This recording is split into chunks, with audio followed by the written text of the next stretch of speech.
The views and opinions expressed in this podcast are not those of Rain International and do not necessarily reflect the official policy or position of Rain International. Perspectives and testimonies given during this podcast are those of the speakers and not Rain International. This is the Healthy Soul Podcast. Healthy Soul Podcast presented by independent distributors. Independent distributors of Rain International. Hello, I'm Janette Smith, and welcome. We're so glad you joined us today for our Healthy Soul Podcast. Of course, we're always health centrally focused, but we're going to get to the heart of matters today. We're going to talk about heart health and heart disease. To help us discuss the matter, our special guest, Dr. Ted Nicholson, an emergency medicine specialist from Atlanta, Georgia. So make sure you stay tuned. Right now, we're going to head over to Jody Jones for our Healthy News Minute. You know, traveling abroad is exciting and requires some planning. Well, while you're planning, don't forget to add getting vaccinated to your list. International travel requires vaccinations at least 4 to 6 weeks ahead of your travel date. The CDC recommends vaccinations for travelers 6 months of age or older. If you'd like more information, you can go to cdc.gov. The Healthy Soul Podcast. Well, the producer of the Healthy Soul Podcast, Mr. David Person himself, joins us now to weigh in. How are you today, Dave? Hey, Janette. Good to see you. Good to see you, too. You do a lot of traveling, right? Yeah, I do a fair amount. Do a lot of traveling abroad. I have in the past. Not recently so much, but I have in the past. Yeah. And I actually had to get a vaccination. I think it was when I was going to Colombia, South America. Had to get a vaccination, so kind of felt like a kid again. And, you know, it's funny because when you do travel, you know, you get those series of shots, as she was saying. And I actually had to take them with a team member who does not do shots, at all, let alone a series of And you've probably seen, and you guys out there, you've probably seen some of those viral videos of the little kid, like, about to panic and fall out. And that was her. I felt so bad for her. I was like, oh, Dina, it's going to be okay, baby. It's going to be okay. Now let's turn to matters of the heart. Yeah. Matters of the heart. Looking forward to it. Dave's setting up now to speak with our special guest, Dr. Ted Nicholson, emergency medicine specialist from Atlanta, Georgia. The Healthy Soul Podcast. Healthy Soul Podcast presented by independent distributors of Rain International. Heart disease, of course, is the number one killer in the United States. Affects over 11.3% or 26.6 million people. Wow. We're now at a crisis with heart disease. It is a major health problem. How has it gotten to this point? Well, the biggest problem is that it takes years for this to develop, and as a result, we tend to not do the things necessary to help prevent heart disease.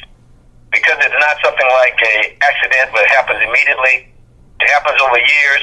The final stage of it, though, can happen very quickly. And I see the final stage in my practice often. The problem is that you have a buildup of plaque in the blood vessels that nourish the heart, known as the coronary arteries. This buildup, as I said earlier, takes years to develop. This particular buildup is contained of cholesterol, and the body perceives this buildup of plaque in the vessels and start to narrow the vessels. The body sees this as foreign and attack it like it does a splinter that's in your skin. And it walls this off. When it does this, it narrows the vessel even more so that the blood flow through the heart cells are less. To the point that this plaque breaks off, it can cause, because of blood clots that form with this plaque, can then cause a total occlusion of the vessel. And of course, that is when the heart attack occurs. Okay.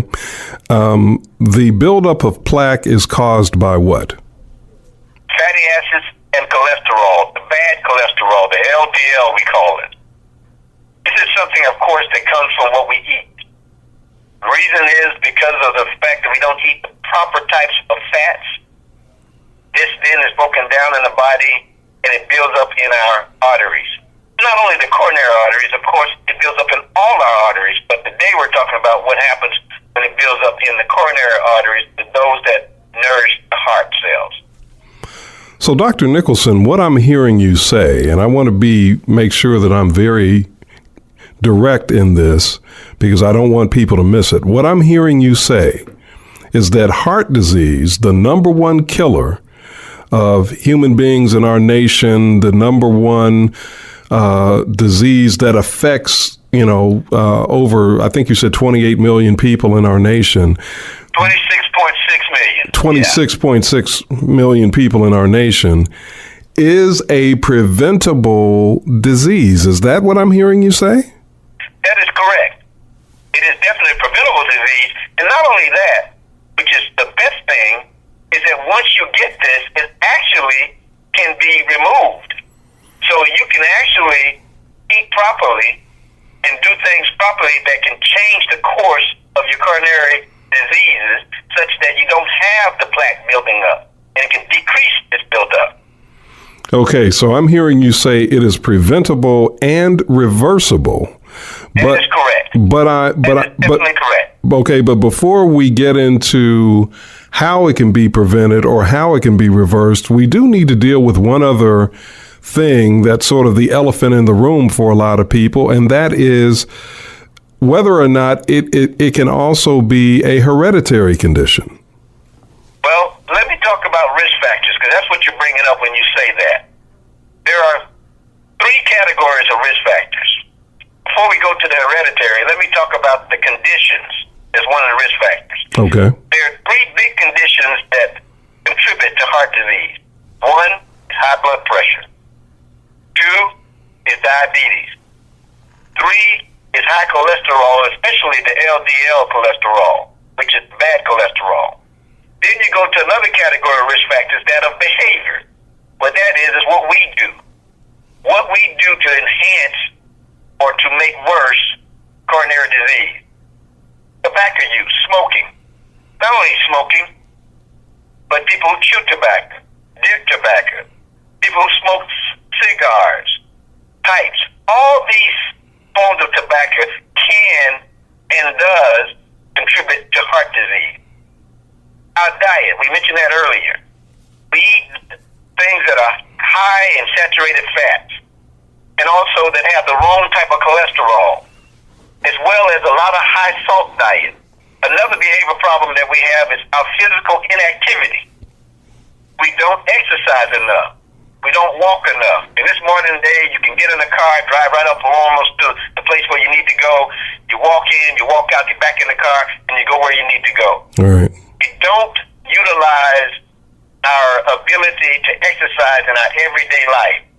Now, I'm not saying just put aside the 20 to 30 minutes 3 times a week to exercise. I'm saying every day you can exercise. Walking is one of the best forms of exercise.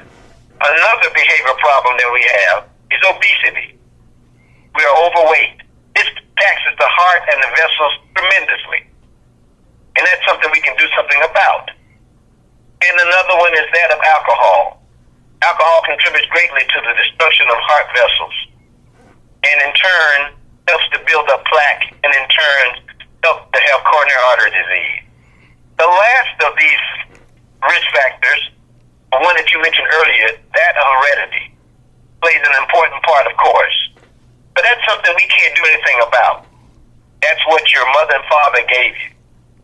That one, unfortunately, is one that you have. But you can have hereditary problems and make it worse with the other risk factors that we talked about that you do have control of. So in other words, if a person is genetically predisposed to contract heart disease, they may be able to forestall it or maybe even protect themselves from it altogether simply by not engaging in these high-risk behaviors that you described, by eating the right foods and by not living a sedentary lifestyle. That's exactly correct. One of the things is that along with heredity, usually the lifestyle of the individual is very close to what their parents' lifestyle was. So we know that not only does heredity have something to do with it, but it also the lifestyle. If your parents eat poorly, then they taught you to eat poorly. But you can change that.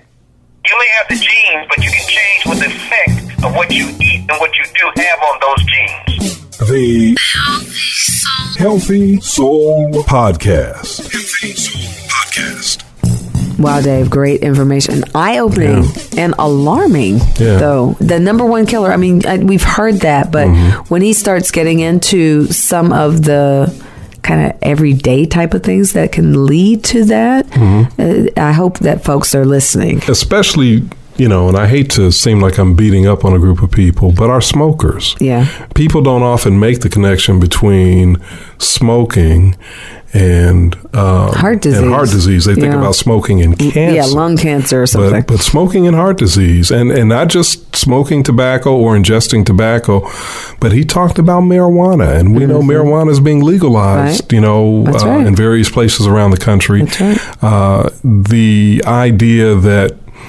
and he seems to feel, if I understand him correctly, that it's particularly the smoking of it, as opposed to ingesting it in some other form. But yeah, there are a lot of things that, again, we don't think about that we need to think about in terms of heart disease. Yeah, cholesterol, we know, has always been a problem that you need to have those levels checked and monitored. And just the fact that, you know, for those of you who may have heard him say, you know, about the hereditary risks and those things, but it's not condemning that you can still, there are things that you can do to help counter that. And so, you know, you're never without a plan. Talking heart disease with Dr. Ted Nicholson, the emergency medicine specialist from Atlanta, Georgia. The Healthy Soul Podcast. Even though you may not smoke as much as somebody who's a regular smoker, you may not use the same type of tobacco as some other people, it still affects the body.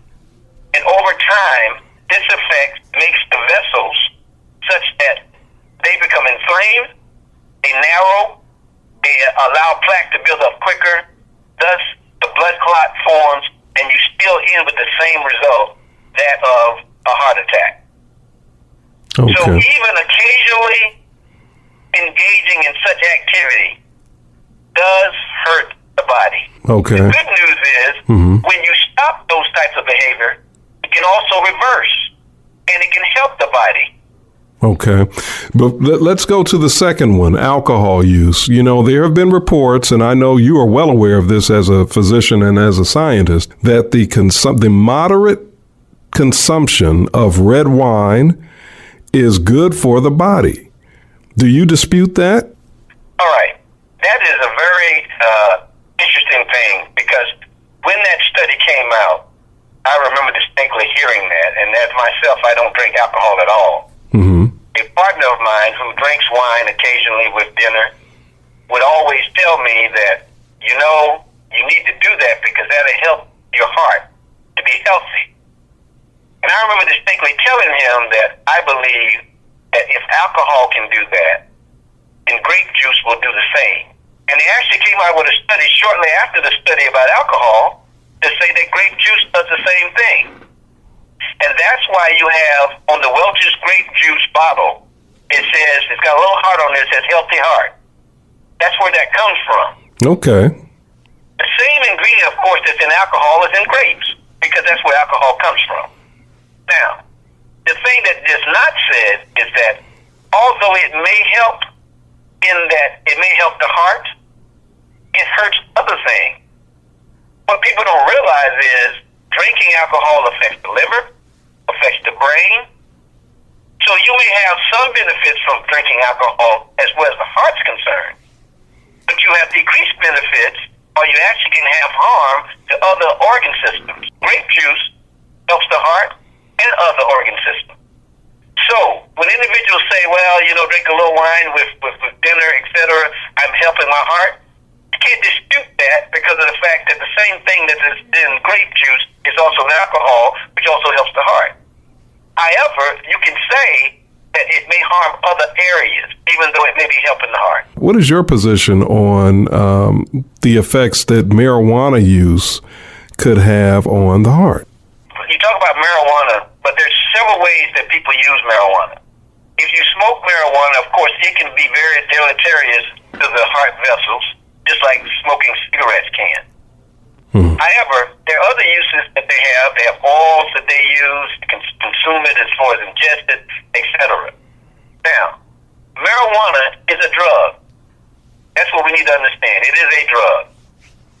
It may have beneficial for certain other parts of the body, again, like I talked about alcohol. But it can, in other forms, cause damage, as I say, to the vessels, especially smoking marijuana. But marijuana does help as far as an antiemetic, meaning that individuals who have problems with a lot of nausea, that taking chemotherapy and other things, it does affect that. Again, it's a drug. There's other drugs also can affect nausea and that people take. It can also help as far as mood because it affects the brain. It does get into the brain area. Help individuals to feel better as far as not being so depressed about maybe cancer and some other thing. So it has medicinal purposes, yes, but it can injure other organ systems inadvertently. And the heart is one of those organs, you think? The heart is one of those, especially if you smoke it. In the few minutes that we have left, Dr. Nicholson, let's talk about how heart disease can be prevented or reversed. Let's start with diet. Okay. First off, a high-fiber diet is something that is necessary in order to reverse, or should I say prevent, or delay heart disease. You need to have at least 14 grams of fiber.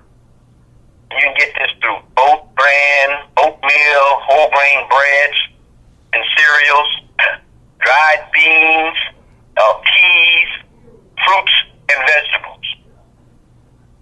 Again, you need to have a diet that is low in LDL and high in HDL. After diet, of course, we talked about exercise.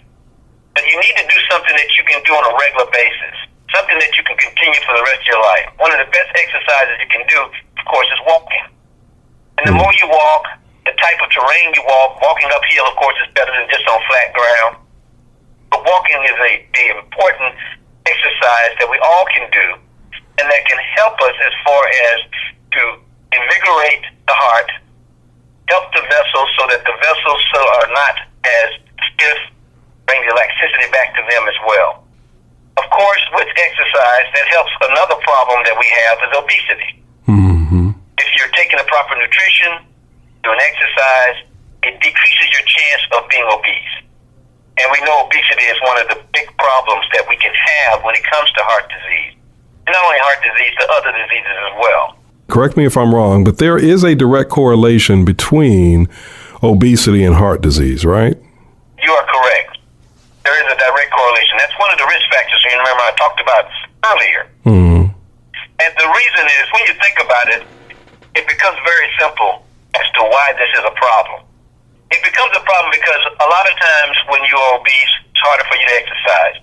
And so therefore the heart's a muscle that needs to be exercised in order to maintain itself and to get the best benefit that you can get from the heart. Not only that, when you have extra fat, those fat cells have to be nourished by vessels. So you increase the amount of vessels that you have to have. That fat also doesn't just remain just in the tissue. It also affects the vessels, like we talked about the plaque that builds up the cholesterol, etc. So therefore it can cause narrowing of the vessels, which can then again go back to the clot forming because the body sees that plaque as a foreign body and walls it off. And then what happens is that plaque breaks off again and the clot forms and you're back at the heart attack. So obesity is one of the big problems that we have that can contribute to heart disease. Okay, so let's be proactive, folks. Let's talk, Dave, about the things that people can do to make a difference in how they're living, how they're approaching heart health. Diet, number one. Yeah, number one. And this is tough because there are people who just really don't like vegetables. Right. And who don't want to have anything to do with shifting from a traditional American sort of meat and potatoes diet to completely shifting to a plant-based diet, or at the very least infusing the diet that they have with more plants or seed-based foods. But quite frankly, that's what the studies are showing. That's what the doctors are saying. So I would say, I know that's a tough thing, but I would say for anybody who's serious about trying to create for themselves a healthier lifestyle and one that is heart-friendly, as you put it, got to be more reliant on the plants and on seeds. That's right. Got to. And let's just talk brass tacks facts, folks. You know, there are so many more options now. And I think a lot of people are put off by words like vegetarian and vegan. There's such a stigma. You know, you don't even know what you might be missing on some counts. You know, there's some things. And I've had to learn that myself personally. You know, if you don't know what you'll like unless you try it. Right. So we're not even talking about a complete 180. We're talking about take what you're doing, you know, maybe pull back on some of the stuff that you know isn't as good for you, and as you said, inject more of what is. Right. I think people that want to make a complete 180 can and should. Yeah, you know, if you're that guy though, but some of us aren't that guy. But some are not going to do it, and I think that's perfectly fine. I accept that, but you definitely need to be healthier. You know, little changes count too. So sometimes people won't, you know, they'll shy away because they feel like they have to make this complete shift all the way, you know, drastically. That's what I was talking about, the 180. And sometimes, no, it may not work like that for you, but if that's not you and you know that's not you, don't not do anything. Like, I won't do anything. Just make small changes, and those small changes will add up. Now, can I inject one other thing? Yeah, absolutely. So if you're going to stick with meat, go with organic meat. Yeah. Yes. Make sure that your meat is organic. And at the very least, you know, try to reduce the red meat, try to increase the chicken, the turkey, some of the seafood. Right. Right. And you know, lean, think lean. You already know that. Thanks so much, Dave, as always. The Healthy Soul Podcast is being presented by independent distributors of Rain International, the world leader in seed nutrition, maker of Soul, a naturally delicious 2-ounce drink packed with the powerful antioxidants found in non-GMO seeds. Soul, pure wellness. Here's Dr. Susan Boston, a whole food educator and integrative holistic health and nutrition practitioner, with more on the benefits of Soul. People send me stuff all the time to evaluate. Oh, here, what do you think of this product? Oh, here, what do you think of this one?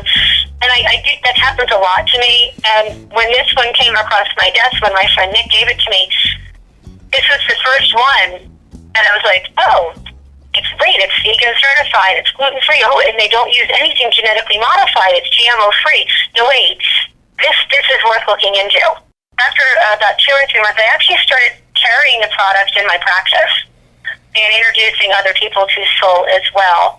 And the more research I did on what was in Soul, and some of which I had known for years, and the more that I saw and how it was doing for the human body, my clients fell in love with Soul. I have so many clients whose lives have changed after being on Soul.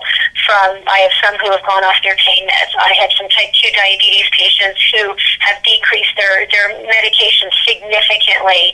I have clients who started losing weight. I have clients whose hormones have become more, I'm going to say, balanced, and they don't have the issues that they were having before. It's rather amazing, you know, synergistically what Soul does in the body, how it works. And the nice thing about it too is I have the science background, so now I can explain to people, well, this is what it's doing to your enzyme level, this is what it's doing to your protein level, this is why this is working for you. I'm so glad that I did at that point, because it has totally changed both my life, my practice, and the lives of so many other people across the globe at this point. It has been absolutely just amazing on what this does. The Healthy Soul Podcast is produced by David Person, engineered by Damian Malone, production administration by Sylvia Wilson, post-production assistance by Jeremy Person. Interviews are recorded in the studios of Praise 90.1 FM WJOU in Huntsville, Alabama. Music heard on the Healthy Soul Podcast was produced by David Person. The executive producer of the Healthy Soul Podcast is Hallbrook Polite. Check out the Healthy Soul Podcast page on Facebook for future episodes of this podcast and for updates. You can also find out more about Soul and Rain International on the web at www.lifeconcentrated.com. I'm Janette Smith. Remember, keep your soul healthy. The views and opinions expressed in this podcast are not those of Rain International and do not necessarily reflect the official policy or position of Rain International. Perspectives and testimonies given during this podcast are those of the speakers and not Rain International.